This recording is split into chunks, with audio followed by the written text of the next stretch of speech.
ছিল। বান্দাদের তোমাদেরকে এই ঘটনা একটু শোনায় দেই, দেখো কি পরিমাণ ঈমান ছিল। এই মহিলার মতো ঈমান আজ আমরা পুরুষ হয়ে পুরুষের মধ্যেও নাই। ও বান্দা, ওই মহিলা আগের জামানায় একজন জাহিল বাদশা ছিল। ওই বাদশা হলো নমরুদ। এই নমরুদের জামানায় একজন মহিলা ছিলেন, তার ছিল 3টা সন্তান। কয়টা সন্তান? 3টা সন্তান। খোঁজ পাওয়া গেল ওই মহিলা এক আল্লাহ পাকের ইবাদত করে। তখন এই নমরুদ তার সৈন্যবাহিনীদেরকে পাঠায় দিলেন, যাও যাও ওই মহিলাকে ধরে নিয়ে আসো। এই জামানার মধ্যে তো কেউ ইবাদত করতে, আল্লাহর ইবাদত করতে সাহস পায় না। এই মহিলা কেমনে আমার এলাকার মধ্যে থাইকা, আমার রাজ্যের মধ্যে থাইকা কেমনে সে এক আল্লাহর ইবাদত করে? যাও যাও তার ছেলেপেলে সহকারে ধরে নিয়ে আসো। এবার মহিলাকে ধরে নিয়ে আসা হলো। মহিলাকে আইনে বলতেছে, হে মহিলা, তোমার এখনো সময় আছে, তুমি ঈমানটাকে ছেড়ে দাও। কিন্তু মহিলা বারবার বলে, না না, আমার জান চলে যাবে, আমি ঈমান ছাড়তে পারবো না। বারবার মহিলাকে সতর্ক করে দেওয়া হয়, হে মহিলা, তুমি ঈমানটাকে ছেড়ে দাও। মহিলা বারবার বলে, না না না না, আমার জান যাবে, আমি ঈমান ছাড়তে পারবো না। সুবহানাল্লাহ। এবার নমরুদ তার সৈন্যবাহিনীদেরকে ডাক দিয়ে বললেন, হে আমার সৈন্যরা, তেল গরম করে বিশাল একটা ডেকের মধ্যে তেল দাও, পুরো ডেকটা ভর্তি করে দাও তেল দিয়া। এবার পুরো ডেকটা তেল দিয়ে ওই মহিলার সামনে এবার গরম করতে শুরু করলো। চলা দিয়ে এবার জান যায়, যখন তেল টকবগে শুরু হয়ে গেছে, এবার নমরুদ ডাক দিয়ে কয়, ও মহিলা শোনো, যদি তুমি ঈমান না ছাড়ো তাহলে কিন্তু তোমার এই যে ছোট্ট সন্তান আছে, একটা সন্তান ছিল কোলে, আর একটা কেবল 5 বছর বয়স, আর একটার বয়স হলো 7 বছর বা 10 বছর হবে, এরকম করে 3টা সন্তান। এবার বলে তোমার কোলের সন্তানটাকে আগে তেলের মধ্যে ফেলায় দিব।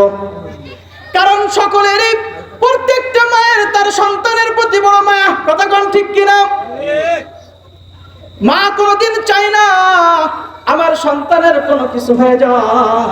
মা তো এমন মা, সন্তানের কোনো সেরকম মারাত্মক যদি রোগ হয়ে যায়, কোনো সময় দেখবেন মা বলে ফেলে, ওগো আল্লাহ, ওই সন্তানের রোগটা আমাকে দাও, আমার সন্তানটাকে ভালো করে দাও। এরকম বলে কি বলে না? সেই তো হলো মা। এই জন্য নমরুদ সেই পয়েন্টটা ধরে নিলেন। নমরুদ বলতেছে, সকলেরই তো মায়ের প্রতি, সন্তানের প্রতি বড় মায়া। আগে ওই সন্তানটাকে পুড়াবো, কয় তোর ছোট্ট সন্তানকে আগে তেলের মধ্যে দিয়ে দিব, জলদি করে তোর ঈমানটাকে ছেড়ে দে। মহিলা বলে, না না, আমার সন্তান যাবে, আমি ঈমান ছাড়তে পারবো না। আল্লাহু আকবার। কয় আমার সন্তান চলে যাবে, একটা না এক করে 3টা সন্তান যদি পারিস তুই নিয়ে নে, তারপরও আমি ঈমান ছাড়বো না। মহিলা সাফ জানায় দিলেন।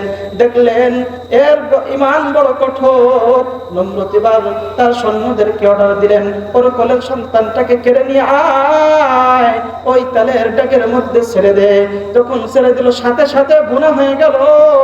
বলে যে, দেখ তোর সন্তান কিন্তু চলে গেছে, আর যে 2টা সন্তান আছে, এই 2টা সন্তান তেলের মধ্যে ফেলা দিব, এখনো সময় আছে, ঈমান ছাড়। মহিলা বারবার বলে, আমার সন্তান আর 2টা আছে, এই 2টা যদি পুড়ে যায়, আমার সামনে পুড়ে যায়, আমি ঈমান ছাড়বো না। এরপরও ঈমান ছাড়ে না। এরপরে দ্বিতীয় ওই সন্তানটাকে, মেজ সন্তানটাকে তেলের মধ্যে দিয়ে দিল। তারপরে ঈমান ছাড়লো না। এবার বড় সন্তানটাকে তেলের মধ্যে দিয়ে দিল। এরপরে ঈমান ছাড়ে না। বলে যে, ঈমান ছেড়ে দে। কয়, না না, আমার ঈমান ছাড়া যাবে না, কারণ ঈমানের দাম তো এই নমরুদের বোঝার শক্তি নাই। কথা কম ঠিক কিনা? কারণ যে ঈমানদার, পুরোপুরি আল্লাহর প্রতি যার বিশ্বাস, সে সবসময় একটা আশা নিয়ে পড়ে থাকে, আমার মৃত্যুর পরে আমার জান্নাত, কথা কোন ঠিক কিনা? ওই আমার মৃত্যুটাই শুধু বাকি আমার জান্নাতে যাওয়ার।